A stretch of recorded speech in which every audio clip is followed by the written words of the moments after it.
The U.S. won't be at the 2018 World Cup, and I cried last night. And I may cry in this video.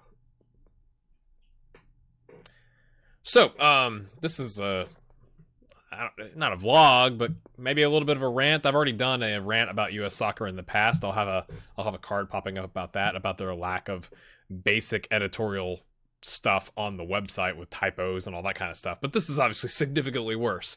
I want to just give you a relatively uneducated American, we do call it soccer fan opinion.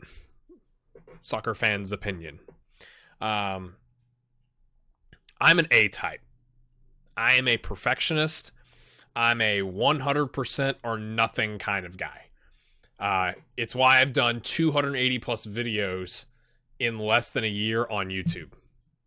Right? By the time we get to a year, I'll have well over 300, maybe 350 videos. I just don't have it in me to just shrug my shoulders and laugh things off.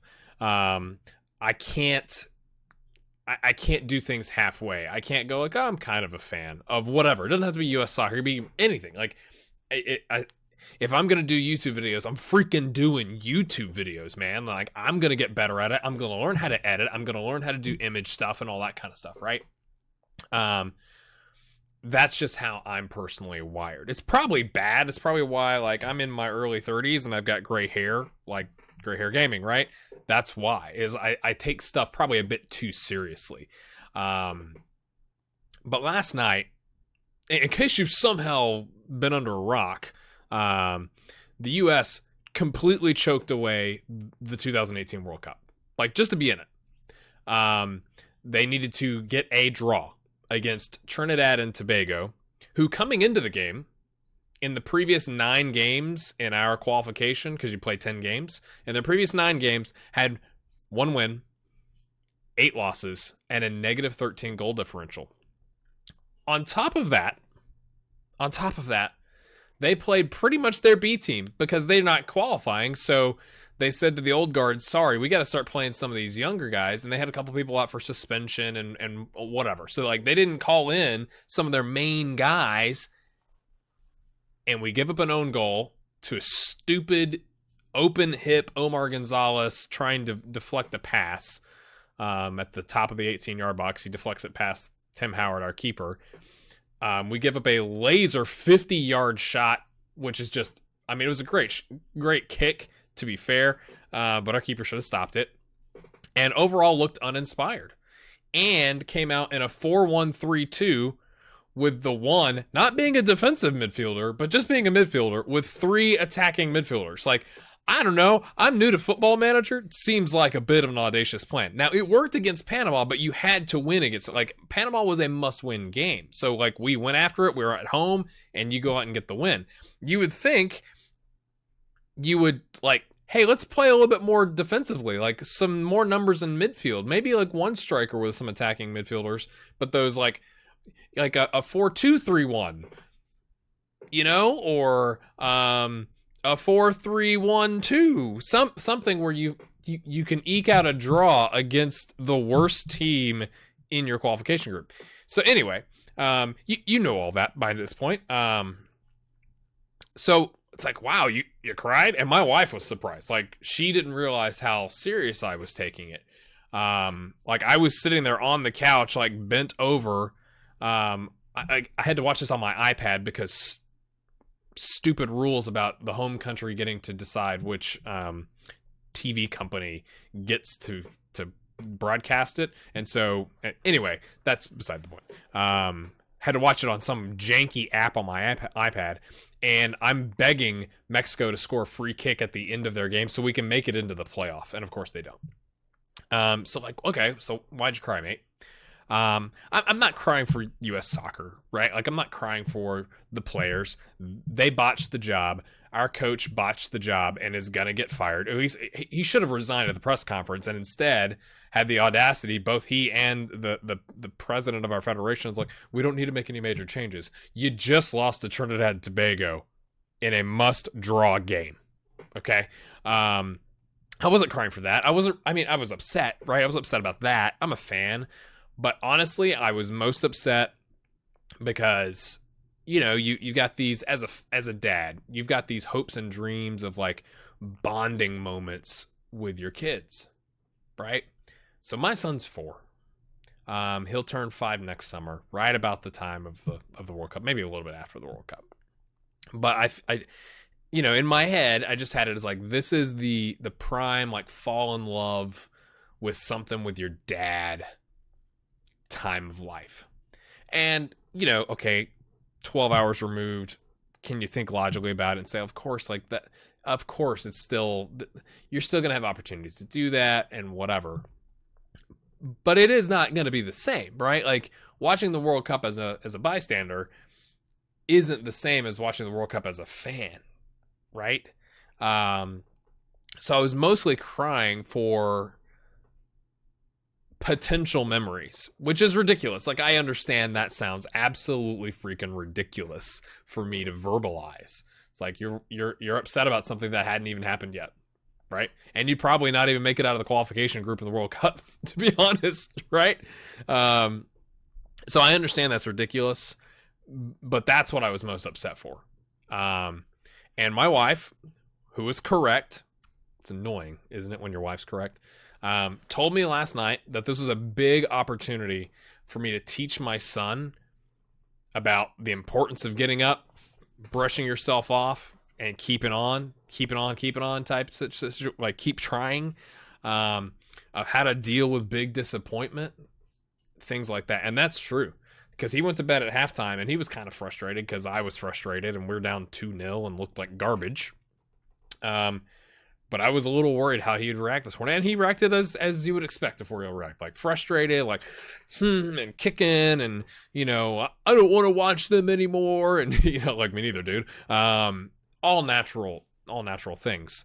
And so we had to work through that and talk about, hey, if your team lost a game, how would you feel if mommy and daddy just stopped watching? So that's, all those things are true. So it's a growth opportunity for me as a dad to work with my son to talk about these things. And I do have a bit of guilt that I've imbued my son with this illogical passion for sports.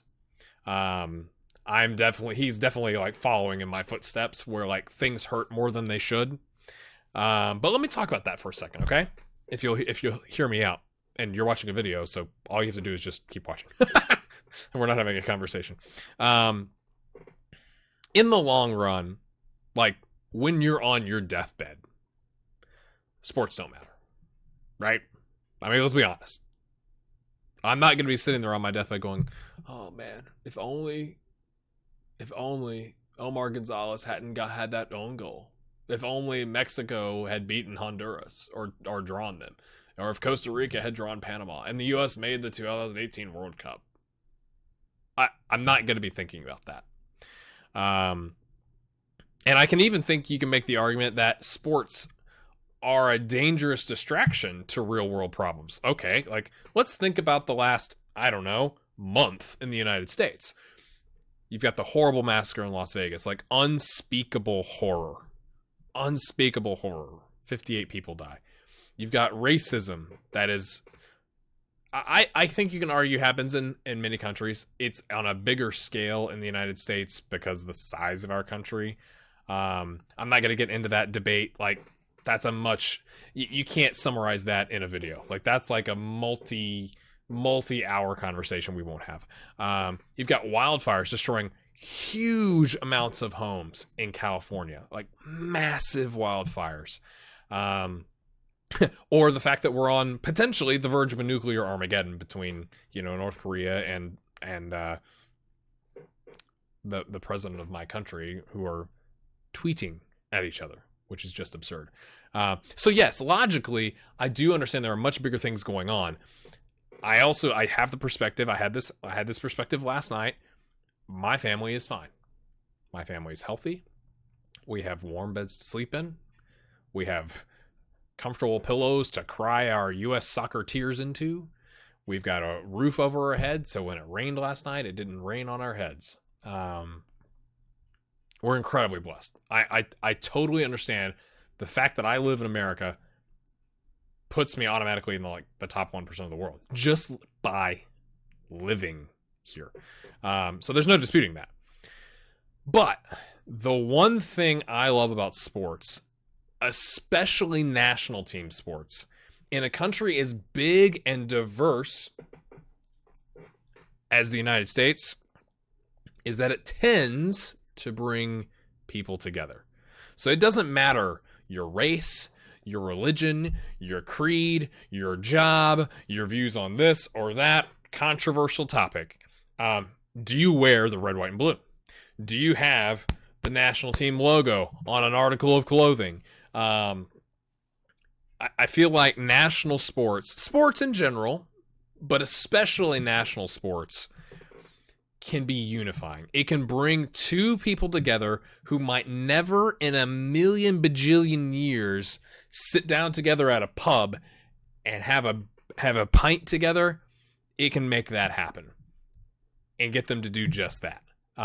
So that's the other thing that I was upset about last night. Is right now there is a lot of division in the world, but especially in the United States, and we're kind of on the main stage going like, we're a bunch of idiots, yay! Like, look at us on the news, right? And I know other countries watch what's happening in the United States infinitely more than people in the United States watch what's happening in other countries. Infinitely more. Now, it's to our size and, economics and, whatever. Like, if I think the phrase, like, if someone sneezes, in one part of the world economy, especially like a big player in the United States, then like the rest of the world can get a cold type deal. So I'm not saying like we're the biggest and best. I hope that didn't come off like that. Like that I'm not trying to offend anybody in Europe or other countries. I'm not saying we're the biggest and best. But I'm saying like when you look at the world economy, those things happen. So everybody looks at what's happening in the US, and it's like right now there's a lot of negative things going on in the news in the US. And not that U.S. soccer by any means is going to fix those things, but it's just one of those things like you could have just a few moments of respite of coming together and going like, let's all get behind our team. Let's all go to the pub, right? And you miss out on that a little bit. I'm